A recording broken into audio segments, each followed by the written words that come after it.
Mes chers compatriotes, la situation liée à l'évolution dans notre pays de la maladie à coronavirus, Covid-19, m'amène à nouveau à m'adresser à vous. Cette maladie, apparue en décembre 2019, est devenue une pandémie, c'est-à-dire une épidémie à l'échelle mondiale. Les chiffres parlent d'eux-mêmes. À la date d'aujourd'hui, le Covid-19 a envahi plus de 140 pays, dont le Sénégal. Le nombre de personnes infectées s'élève à plus de 340 000. À ce jour, le Covid-19 a tué plus de 15 000 personnes, plongeant des familles entières dans le deuil et le désarroi. Ce moment est inédit dans l'histoire de l'humanité. Voilà que l'infiniment petit fait trembler le monde entier de façon brutale, rapide et massive, ignorant les frontières, frappant sans distinction pays riches comme pays pauvres et sans égard pour le statut social des uns et des autres. Gouvernants et gouvernés, riches ou pauvres, personne n'est à l'abri du Covid-19. Depuis 3 mois, une véritable guerre mondiale s'est déclenchée contre cet ennemi commun. Notre pays n'est pas en reste. Ce soir, mes pensées vont d'abord aux malades du Covid-19. Je leur exprime toute mon affection et mes vœux de prompt rétablissement. J'encourage le ministre de la Santé et de l'Action sociale et l'ensemble de ses équipes dans la tâche difficile qu'ils mènent de jour et de nuit. Un personnel médical et paramédical dévoué est au front d'une lutte sans merci contre le Covid-19 pour notre salut. À tous ces braves hommes et femmes, je renouvelle mes remerciements et mon soutien dans ce combat risqué contre un ennemi vicieux, mortel et invisible à l'œil nu. Je salue nos forces de défense et de sécurité, ainsi que toutes les bonnes volontés mobilisées dans la lutte contre le Covid-19. J'exprime ma gratitude à toutes les forces vives de la nation, classe politique, majorité et opposition réunies, mouvements citoyens, partenaires sociaux, secteur privé, guides religieux et coutumiers et citoyens. Vous êtes nombreux à soutenir l'élan national de riposte contre le Covid-19. Depuis l'apparition du premier cas, le 2 mars dernier, le gouvernement a mis en place un plan de contingentement en cours pour endiguer la progression de la maladie. Mais de toute évidence, nous n'y sommes pas encore parvenus. Au contraire, d'un premier cas déclaré le 2 mars, nous en sommes aujourd'hui à 71 malades sous traitement dans les 4 arrondissements de Dakar, ainsi qu'à Mbao, Yeumbeul, Guédiawaye, Rufisque, Touba, Mbour, Thiès, Popenguine, Saint-Louis et Ziguinchor. 1561 personnes en contact avec la maladie sont présentement suivies et seront désormais confinées dans des réceptifs hôteliers par le ministère de la Santé et de l'Action sociale. L'épidémie qui était confinée à un seul foyer s'est étendue à d'autres localités du pays. C'est dire que le virus gagne du terrain. J'ajoute qu'à ce jour, il n'y a ni vaccin, ni médicaments homologués contre le Covid-19. Ce soir, mes chers compatriotes, et je vous le dis avec solennité, l'heure est grave. La vitesse de progression de la maladie nous impose de relever le niveau de la riposte. À défaut, nous courons un sérieux risque de calamité publique. En conséquence, en vertu de l'article 69 de la Constitution et de la loi 69-29 du 29 avril 1969, à compter de ce soir à minuit, je déclare l'état d'urgence sur l'ensemble du territoire national. Le gouvernement, les autorités administratives et l'ensemble des services de l'État concernés prendront toutes les dispositions nécessaires à l'application sans délai du décret sur l'état d'urgence.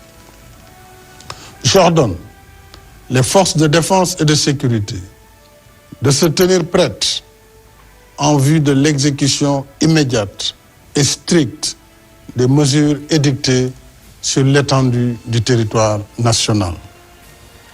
Conformément à la loi sur l'état d'urgence, ces mesures donneront en particulier aux autorités administratives compétentes le pouvoir de réglementer ou d'interdire la circulation des personnes, des véhicules ou des biens dans certains lieux et à certaines heures. D'interdire à titre général ou particulier tout cortège, défilé, rassemblement et manifestation sur la voie publique. D'ordonner la fermeture provisoire des lieux publics et lieux de réunion. D'interdire à titre général ou particulier les réunions publiques ou privées de quelque nature qu'elles soient susceptibles de provoquer ou d'entretenir le désordre. Ces mesures non exhaustives pourraient évoluer en fonction des circonstances. Elles sont assorties d'un couvre-feu sur l'étendue du territoire national de 20h à 6h. Une limitation et au besoin une interdiction sera imposée au transport de voyageurs de région à région. Le ministre en charge des transports, en rapport avec les ministres de l'Intérieur et des Forces armées, prendra les dispositions nécessaires à l'application de cette mesure, y compris en milieu urbain. Conformément à l'article 77 de la Constitution, je saisirai l'Assemblée nationale d'un projet de loi habilitant le président de la République à prendre pour une durée de 3 mois des mesures relevant du domaine de la loi afin de faire face aux impératifs d'ordre budgétaire, économique, social, sanitaire et sécuritaire de la lutte contre le Covid-19. Dans ce cadre, j'ai déjà entamé les consultations avec les institutions de la République. Je les poursuivrai demain avec l'opposition parlementaire. Je tiens en particulier à l'approvisionnement régulier du pays en produits médicaux et pharmaceutiques. Il en est de même pour les denrées de première nécessité. Le gouvernement mettra en œuvre des mesures de lutte contre toute hausse indue des prix. Je suis également soucieux des effets de la crise sur l'économie nationale. Pour en atténuer l'impact, j'ai créé un fonds de riposte et de solidarité contre les effets du Covid-19, Force Covid-19, qui sera doté de 1 000 milliards de francs CFA. Ce fonds sera alimenté par l'État et toutes les bonnes volontés. Je lance un appel à tous, au secteur privé et aux partenaires bilatéraux et multilatéraux, afin qu'ils apportent leur soutien aux forces Covid-19. Les ressources du fonds serviront, entre autres, à soutenir les entreprises, les ménages et la diaspora. Une enveloppe de 50 milliards sera consacrée à l'achat de vivres pour l'aide alimentaire d'urgence. Des mesures fiscales générales et spécifiques seront également prises en soutien aux entreprises. Au titre des mesures générales, il sera accordé une remise partielle de la dette fiscale constatée au 31 décembre 2019, due par les entreprises et les particuliers pour un montant global de 200 milliards. S'agissant des mesures spécifiques, elles bénéficieront aux secteurs les plus touchés par la crise du Covid-19, en particulier l'hôtellerie, la restauration, le transport et la culture. Ces mesures seront également étendues à la presse, compte tenu des changements induits dans ces grilles de programme et du rôle de service public qu'elles jouent dans le contexte de la crise. Les ministres en charge des finances et de l'économie prendront les dispositions nécessaires à l'application de ces mesures. Mes chers compatriotes, l'état d'urgence que je déclare aujourd'hui n'est pas une fin en soi. Il ne s'agit pas non plus d'arrêter l'activité économique. Il répond à un péril imminent si nous ne redoublons pas d'efforts. Face au péril, l'état d'urgence nous donne les moyens de renforcer nos rangs et d'intensifier nos efforts de lutte pour vaincre notre ennemi commun. Je rappelle que le virus porteur de la maladie ne se déplace pas de lui-même. Il circule à travers les personnes qui le portent, qui le déposent dans différents endroits et qui le transmettent ainsi à d'autres. Par conséquent, en limitant nos déplacements et nos rassemblements, nous arrêtons la circulation du virus. Si nous le faisons, nous avons la chance de gagner le combat contre le Covid-19. Par contre, et je vous le dis avec insistance, si nous continuons de faire comme si de rien n'était, le virus va se propager de façon encore plus massive et plus agressive. Et malgré leur dévouement, nos personnels de santé seront alors débordés et ne pourront plus contenir la situation.